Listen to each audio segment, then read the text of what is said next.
Hello guys, कैसे हैं आप। सो देखते हैं आज का टॉपिक है image on a plane mirror. ठीक है। तो प्लेन मिरर का कॉन्सेप्ट जो है वो कहाँ से है और उसकी जो थ्रू इमेजेस जो बनती हैं उनकी कैरेक्टरिस्टिक्स क्या होती हैं। ठीक है। अच्छा टॉपिक है, देखते हैं। लेट्स हैव अ सी। तो आप यहाँ पर देख सकते हैं इस डायग्राम में, ये मैंने एक प्लेन मिरर लिया हुआ है और मिरर के इस साइड को मैंने पॉलिश कर दिया है। ठीक। अब देखिए क्या है कि मैं यहाँ से दो या दो से ज़्यादा लाइट रेज को एक्चुअली मीट कराने की कोशिश कर रहा हूँ। अगर ये मीट करती हैं, आपको पता है कि इमेजेस कब बनती है। इमेजेस तो तभी बनेंगी ना जब दो या दो से ज़्यादा लाइट रेज एक्चुअली मीट करें। एक्चुअली ना मीट करें तो वर्चुअली मीट करें। बट ये कि कहीं ना कहीं आपको लगना चाहिए, ठीक है, कि लाइट रेज जो इस पर फॉल्स ऑफ कर रही हैं वो कहीं ना कहीं मीट करेंगी। तो इन डेट केसेस में आप देख सकते हैं कि एक लाइट रेज, ये देखिए मेरा ऑब्जेक्ट, सपोज करते हैं ये है ऑब्जेक्ट। ठीक है, ये वाला। तो ये ऑब्जेक्ट है। ठीक है, ये ऑब्जेक्ट इस मिरर से 1 मीटर के डिस्टेंस पर है। ठीक है, ये मिरर है, ये है ऑब्जेक्ट। तो मिरर और ऑब्जेक्ट के बीच का डिस्टेंस है 1 मीटर।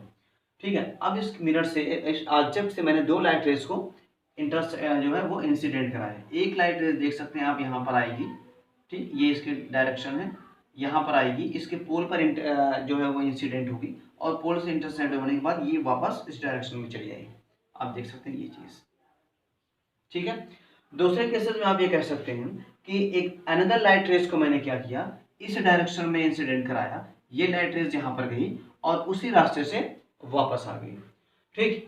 अब क्या होगा, देखिए, अगर मैं देखूं एक लाइट रेज मेरे पास ये है और दूसरी वाली लाइट रेज मेरे पास ये है, जो कि रिफ्लेक्टेड रेज है। ये इंसिडेंट हो गई, ये रिफ्लेक्टेड हो गई। यहाँ पर इंसिडेंट भी रेज यही है और रिफ्लेक्टेड रेड भी है, रेस भी आई है। आपको पता है इंसिडेंट वो नॉर्मली फॉल कर रही है, तो आपका जो इंसिडेंट का रास्ता होगा वही वाला पाथ आपका रिफ्लेक्टेड का भी हो जाएगा। तो आप जरा देख सकते हैं यहाँ पर इसके बीच में यहाँ पर डिस्टेंस कम है और मैं बढ़ूंगा डिस्टेंस ज़्यादा है और ज़्यादा डिस्टेंस है। इसका मतलब ये है कि अगर इस लाइट रेंज को ऐसे मैं बढ़ाता हूँ तो ये मेरी डिस्टेंस देखिए ज़रा, यहाँ पर ये डिस्टेंस मेरी बढ़ती हुई चली जा रही है। तो ये लाइट रेज एक्चुअली तो मीट नहीं करने वाली, एकदम ये सिंपल हो गया, क्लियर हो गया ये चीज़ें। This light rays doesn't meet actually. अब ये चीज़ है, जरा मैं आगे की तरफ देखूं, अगर मैं इसी लाइट रेज को ऐसे देखिए डॉटेड लाइन से जो मैंने रिप्रेजेंट किया है, अगर मैं इसको बढ़ा रहा हूं तो लाइट रेज ये कुछ ऐसे आ रही है और ये लाइट रेज कुछ ऐसे सीधे निकलेगी। तो इसका मतलब ये है ये दोनों लाइट रेज जो रिफ्लेक्टेड हैं, अगर मैं उन्हीं को इमेजिन करके आगे की तरफ बढ़ाऊं वर्चुअली डॉटेड लाइन के थ्रू, तो ये लाइट रेज जाके कहीं ना कहीं यहाँ पर मीट कर जा रही है। ठीक है। तो याद रखिएगा, देखिए यहाँ पर यानी लेफ्ट ऑफ द मिरर में ये रिफ्लेक्टेड रेज आपकी नहीं मीट कर रही हैं, but right of the mirror में जाकर कहीं ना कहीं उनके मिलने के चांसेस हैं, बट ये क्या है, वर्चुअली मीट कर रही हैं। कि इसी वजह से मैंने इन लाइट रेज को आपको कैसे शो किया हुआ, ये आपको इस तरीके से शो किया हो कि ये आपकी वर्चुअल लाइट रेज हैं। ठीक है, आपकी वर्चुअल रेज हैं। तो इस वजह से यहाँ पर जो ऑब्जेक्ट बनेगा बेटा, ये भी कैसा होगा, ये आपकी जो इमेज बनेगी ये भी आपकी हो जाएगी वर्चुअल इमेज। ठीक है, क्योंकि ये दोनों रिफ्लेक्टेड रेज आपकी वर्चुअली मीट कर रही है ना right side of the mirror. तो इस वजह से जो इमेज बनेगी वो भी आपकी कैसी हो जाएगी, वर्चुअल इमेज हो जाएगी। इज दैट क्लियर हुआ। ठीक है। अच्छा, दूसरी चीज आप देख सकते हैं, यहाँ मैंने मिरर और ऑब्जेक्ट के बीच के डिस्टेंस को 1 मीटर देखा है। इन द सेम वे मिरर और इमेज के बीच की भी डिस्टेंस कितना है, 1 ही मीटर है। इसका मतलब ये क्लियर हो गया कि ऑब्जेक्ट और मिरर के बीच में जितना डिस्टेंस होगी उतना ही डिस्टेंस इमेज और मिरर के बीच में होगी। ठीक है। दूसरी चीज इसकी देखिए, ये आपकी क्या है, सीधी इमेज है। मतलब जैसे मैंने आपको कल बताया था कि ये आपकी जो वर्चुअल इमेज बनेगी वो हमेशा इरेक्ट होगी, डेट मीन सीधी होगी। इसकी कैप, अगर ये ऑब्जेक्ट है इसकी कैप ऊपर है, तो इसकी इमेज जब वर्चुअल इमेज बनेगी तब भी इसकी कैप ऊपर ही रहेगी और इसी इमेज को आप क्या बोलते हैं, इरेक्ट। तो देख सकते हैं यहाँ पर जिस तरीके से एरो ऊपर साइड में है, इसी तरीके से इमेज में भी एरो ऊपर साइड में है। इसका मतलब इमेज आपकी क्या है, सीधी है, इरेक्ट है। दूसरी चीज ये है कि देखिए मिरर और ऑब्जेक्ट के बीच की डिस्टेंस 1 है। इन द सेम वे मिरर और इमेज के बीच की डिस्टेंस 1 मीटर है। इसका मतलब सेम साइड और सेम डिस्टेंस पर आपकी इमेज का फॉर्मेशन होगा। ठीक है। और ऑब्जेक्ट और इमेज के बीच की अगर डिस्टेंस मैं पूछूं आपसे तो कितना हो जाएगा, देखिए 1 यहाँ पर है और यहाँ पर, इसका मतलब 1 1 प्लस 2। तो ऑब्जेक्ट और इमेज के बीच की डिस्टेंस कितना है, 2 मीटर है। ठीक है। अगर एक को मुझे फाइंड आउट है, मुझे पता है, तो दूसरी को मैं ऑटोमेटिकली फाइंड कर सकता हूँ, वही सेम होगी। तो एक बार इसी पॉइंट्स को देख लेते हैं, जरा समझिएगा। Characteristics of the images found by a plane mirror.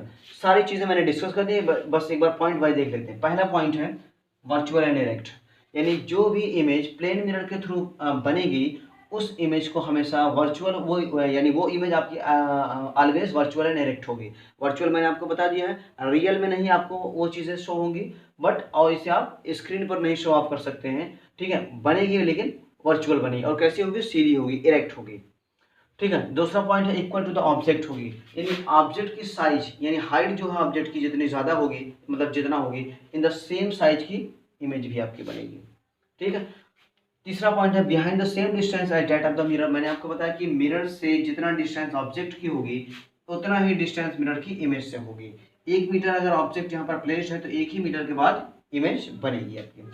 Fourth point है बहुत इंपॉर्टेंट, लैटरली इन्वर्टेड है। लैटरली इन्वर्टेड का मतलब ये है कि आप ये कह सकते हैं ना कि आपका कुछ ऐसी चीज़ें हैं जो जैसे मैंने दिखा यहाँ पर लिखा है, जो आपका राइट होगा ना वो लेफ्ट की तरीके से अपीयर होगा, और जो आपका लेफ्ट वाला पोर्शन होगा वो राइट की तरीके से अपीयर होगा, ठीक है। तो ये चीज़ें लैटरली इन्वर्जन का केस आपका वर्चुअल इमेजेस में हर जगह पर होता है। जहाँ भी आपकी लैटरली इन्वर्जन की केस होगा यानी वर्चुअल इमेज का फॉर्मेशन होगा, वहाँ पर आपका जो राइट साइड वाला होगा वो आपको लेफ्ट साइड से नजर आएगा और लेफ्ट साइड वाला आपका राइट साइड से नजर आएगा।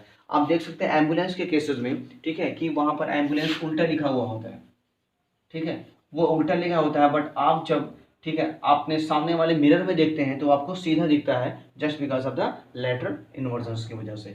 यहाँ पर देखिए मैंने एक एग्जांपल्स लिया हुआ है, ये है मेरा प्लेन मिरर, ठीक है, इधर मैंने पॉलिश किया हुआ है और ये बोर्ड उल्टा लिखा हुआ है। देखिए ये लिखा हुआ बोर्ड BOARD, ये बी अभी जो है ये मेरे राइट साइड में है, ठीक है, ये बी जो है ये राइट साइड में है और डी वाला इनका लेटर ये एकदम लेफ्ट में है। बट जब इसकी इमेज बनेगी कैसी बनेगी बेटा? वर्चुअल बनेगी, ठीक है, वर्चुअल बनेगी। तो वर्चुअल की इमेजेस के केस में लेटरल इन्वर्जन टेक्स प्लेस करेगा, और इन डेट केसेस में जो भी बी अभी आपका राइट साइड में था अभी आपका कहाँ आ जाएगा? लेफ्ट में आ जाएगा। देखिए ये भी है मेरा राइट साइड में, इमेज बनने के बाद भी कहाँ पर आ गया? यहाँ पर। इसका मतलब ये हो गया अभी left side of the mirror. तो इसी तरीके से डी आपका मेरा लेफ्ट में था, अभी डी कहाँ चला गया? राइट साइड में। तो लेटरल इन्वर्जन का मतलब राइट का जो है जो राइट लेटर होगा वो आपका लेफ्ट में अपीयर होगा और जो लेफ्ट वाला होगा आपका राइट में अपीयर्स होगा। इन दैट केसेस में आप किसी भी चीज़ को यहाँ पर शो कर सकते हैं। सो बेटा इस चीज़ को समझिएगा। नेक्स्ट वीडियो में मिलते हैं नेक्स्ट टॉपिक्स का। And till now